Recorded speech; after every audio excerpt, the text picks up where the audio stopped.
Alors salut à tous. Là aujourd'hui je vais parler plutôt d'un phénomène donc démographique, hein. On est sur la page démographie de la France sur Wikipédia. Euh, et donc c'est un phénomène qui n'est pas très relayé, pour ne pas dire quasiment jamais, hein, mais qui est énorme, hein. Voilà, c'est comme si on avait, voilà, il y a un éléphant dans le salon.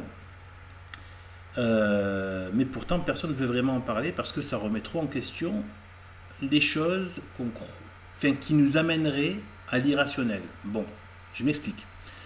On appelle ça la pyramide des âges, comme vous pouvez le voir ici. Pyramide des âges de la France. Bon, là, on est en 2019. Bon. Il y a aussi, donc, vous allez voir, donc c'est issu aussi du recensement.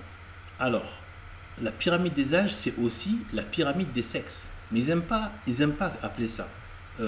Ils aiment, si vous cherchez, si vous avez du mal à avoir des graphiques pour la pyramide des sexes. Alors qu'en fait, donc, on parle de la pyramide des âges. Sauf que la pyramide des âges nous donne les proportions hommes-femmes.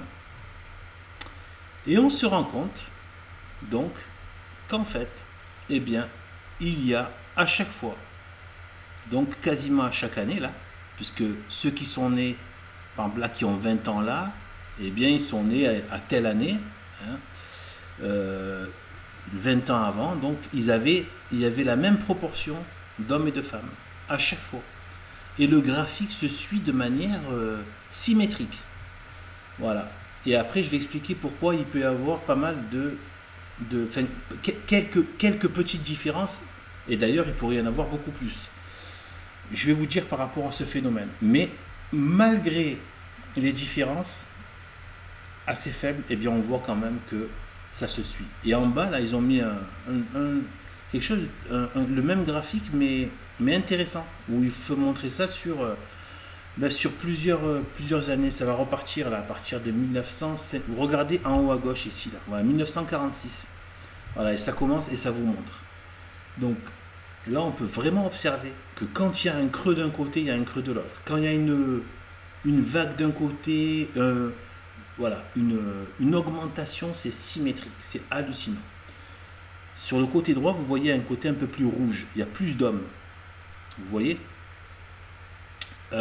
Donc, moi je pense, hein, ce que je pense, par rapport à ce surplus des fois d'hommes ou de femmes, déjà, bon, ça peut arriver, mais il faut voir aussi qu'il y a l'immigration et la mondialisation. Il y a des gens qui viennent, des gens qui partent, ça s'installe, donc forcément, il y a des décalages en termes hommes-femmes par rapport au fait que c'est l'ouverture des frontières. D'ailleurs, c'est une catastrophe, mais c'est cette mondialisation, c'est le nouvel ordre mondial. Bon, c'est pas le sujet ici. Mais voilà, donc, mais je pense que c'est très lié à ça. Hein, faut le prendre en compte. Il y a des millions de gens qui rentrent. Donc, mais malgré l'immigration, eh bien, il y a comme une force qui tend à équilibrer les naissances masculin, féminin, homme-femme. Il y a un équilibre de population par sexe, des deux sexes. Et donc ça, c'est inexplicable scientifiquement, parce que ça ne peut pas être organisé. Les gens, eh bien, ont leur rapport, et à un moment donné, ben, ils choisissent, et même ils peuvent pas, personne ne peut choisir le sexe de ses enfants.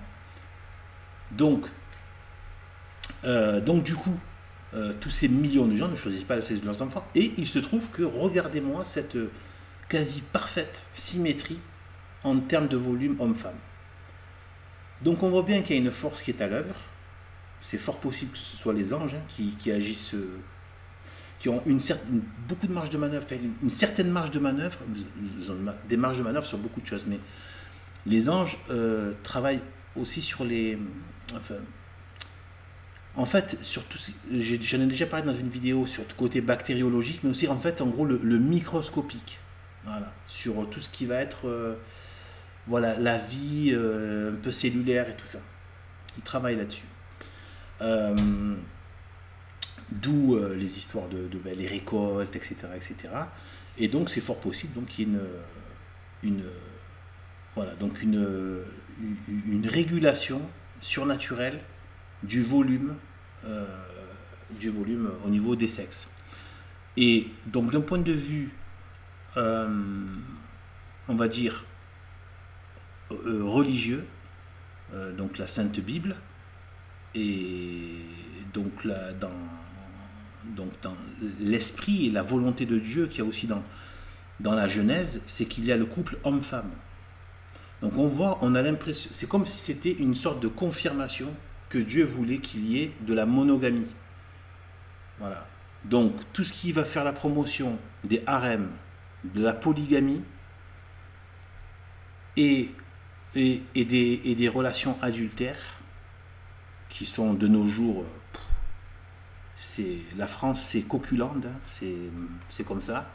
Enfin l'Europe, hein, le monde occidental c'est devenu une abomination.